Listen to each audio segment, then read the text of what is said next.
আসসালামু আলাইকুম। ফারহানা রান্নাঘরে আপনাদের সবাইকে আমি ওয়েলকাম জানাচ্ছি। আপনাদের জন্য আমি আরেকটি রেসিপি করে দেখাবো। আজকে আমি একটি ইউনিক রেসিপি করে দেখাবো। গরুর মাংস আমরা কম বেশি সবাই রান্না করি এবং বেশিরভাগই আমরা আলু দিয়ে রান্না করি। আজকে আমি একটি নতুন এক্সট্রা শীতের সবজি দিয়ে গরুর গোশটি রান্না করব। আমার রেসিপিটি দেখতে হলে তো অবশ্যই আমার চ্যানেলটি আপনাদের সাবস্ক্রাইব করতে হবে এবং পাশে থাকা বেল আইকনটি ক্লিক করতে হবে। আর আমার ভিডিওটি দেখতে হলে সম্পূর্ণ না টেনে দেখার জন্য অনুরোধ করছি। তো চলুন এবার ভিডিওটি দেখার জন্য। আজকের রান্নাটি আমি সম্পূর্ণ একটা শীতের সবজি দিয়ে রান্না করব। সেটা হচ্ছে টমেটো। কম বেশি আমরা সবাই হয়তো বাগে রান্না করেছি বা অনেকে জানি না। তো যারা জানেন না তাদের জন্য আজকে মূলত আমার এই রেসিপিটি। তো চলুন এবার মূল রান্নায় চলে যাই।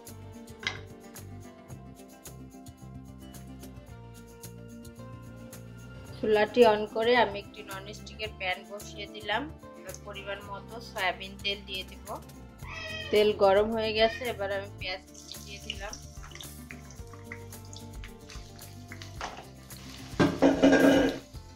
পেঁয়াজগুলো হালকা একটু ভেজে নেব। পেঁয়াজগুলো হালকা ভাজা হয়ে গেছে, এবার দিয়ে দিব একটা তেজপাতাকে 2 টুকরো করে নিলাম, 3টা ছোট এলাচ, একটা বড় সাইজের দারচিনি 2 টুকরো করে নিয়েছি, 4টা লবঙ্গ, 5-6টা গোলমরিচ। শুকনো মশলা এবং পেঁয়াজ ভাজা হয়ে গেছে। এ পর্যায়ে এসে এবার বাটা মশলা অ্যাড করব। 1 চা চামচ পেঁয়াজ বাটা, 1 চামচ আদা বাটা, 1 চামচ জিরা বাটা, 1 চামচ রসুন বাটা। এবার বাটা মশলাগুলো ভালোভাবে তেল এবং পেঁয়াজের সাথে নেড়েচেড়ে মিশিয়ে নিতে হবে। মশলাগুলো ভালোভাবে মেশানো হয়ে গেছে। এ পর্যায়ে এসে একটা আমি সবজি অ্যাড করছি, সেটা হলো পাকা টমেটো। একটা পাকা টমেটো আমি এইভাবে কেটে ধুয়ে নিয়েছি। টমেটোগুলো এবার দিয়ে দিলাম। মশলার সাথে টমেটো গলে যাবে এবং মশলাও কষানো হয়ে যাবে। বা সামান্য একটু পানি অ্যাড করব। আমি গরম পানি দিচ্ছি, আপনারা চাইলে ঠান্ডা পানি দিতে পারেন। দিয়ে দিলাম হলুদ গুঁড়ো 1.5 টেবিল চামচ পরিমাণ, 1 চামচ ধনে গুঁড়া, স্বাদ অনুযায়ী লবণ, ঝালের জন্য শুকনো মরিচের গুঁড়ো 1 চামচ আর একটু বেশি। আমার সব মশলা দেওয়া হয়ে গেছে। এবার ভালোভাবে মশলাটা কষে নিব এবং টমেটোটা যতক্ষণে না গলে যায় ততক্ষণেই মশলাটা কষাতে হবে।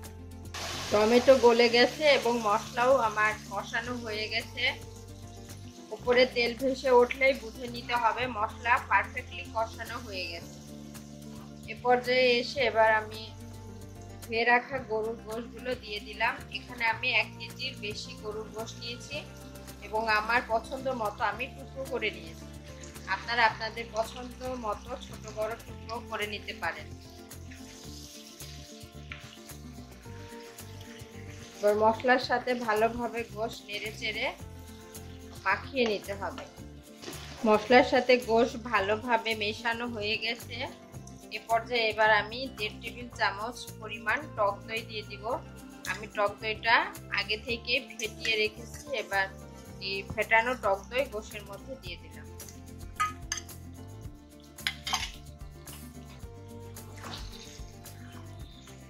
এবার টক দইটা ভালোভাবে মাংসের সাথে নেড়েচেড়ে মিশিয়ে নিতে হবে। আর এ পর্যায়ে কোনো পানি অ্যাড করব না। গোশ থেকে যে পানি বের হবে সেই পানিটা আগে শুকিয়ে নেব এবং ওই পানিতেই গোশ কষিয়ে নেব। ঢেকে দিলাম, যতক্ষণ না পানি বের হয় ততক্ষণ ঢাকনা দিয়ে ঢেকেই রাখব। ঢাকনাটি তুলে এবার আমি দেখি কি অবস্থা। মাংস থেকে অনেক পানি বের হয়েছে।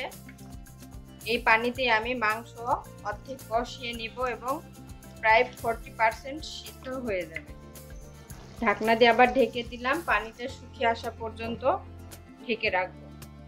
15 মিনিট পর আমি ফিরে আসলাম।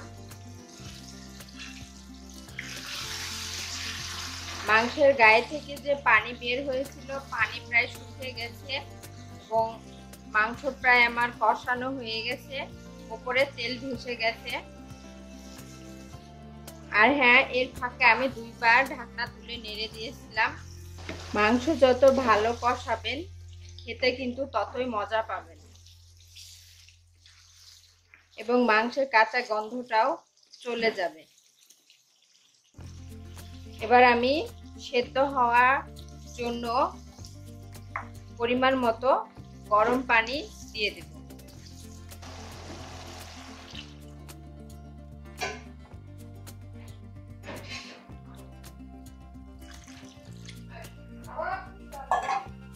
আমি 1.5 কাপ পরিমাণ গরম পানি দিয়ে দিয়েছি। এই পানিতেই আমার মাংস প্রায় 80% সেদ্ধ হয়ে যাবে। ঢাকনা দিয়ে আবার ঢেকে দিলাম। কিছুক্ষণ পর আবার ফিরে আসবো। কিছুক্ষণ পর আমি ঢাকনাটি তুলে তরকারি নেড়ে দেব। পানি এখনো শুকিয়ে আসে না এবং মাংসও সেদ্ধ হয় নাই। এই পানিটা শুকিয়ে আসা পর্যন্ত আমি মাছের মধ্যে নেড়ে দেব আর ঢেকে দেব। কিছুক্ষণ পর ফিরে আসলাম। সেদ্ধর জন্য যে পরিমাণ পানি দিয়েছিলাম, পানি শুকিয়ে উপরে তেল ভেসে উঠেছে এবং মাংসও সেদ্ধ হয়ে গেছে প্রায়। এবার আমি যে পরিমাণ ঝোল রাখবো সেই পরিমাণের থেকে একটু বেশি আবার গরম পানি দিয়ে দেব। মাংস সেদ্ধ হতে যতটুকু বাকি আছে এই পানিতেই মাংস বাকিটা সেদ্ধ হয়ে যাবে এবং ঝোলের জন্য যতটুকু প্রয়োজন ততটুকু রেখে দেব এবং ঢাকনা দিয়ে ঢেকে দেব। আর আমি পুরো রান্নাটি আজকে মিডিয়াম এবং লো এর মাঝামাঝি তাপমাত্রায় রান্না করছি। ঢাকনাটি আবার ঢেকে দিলাম। পানিটা ফুটে আসা পর্যন্ত অপেক্ষা করব।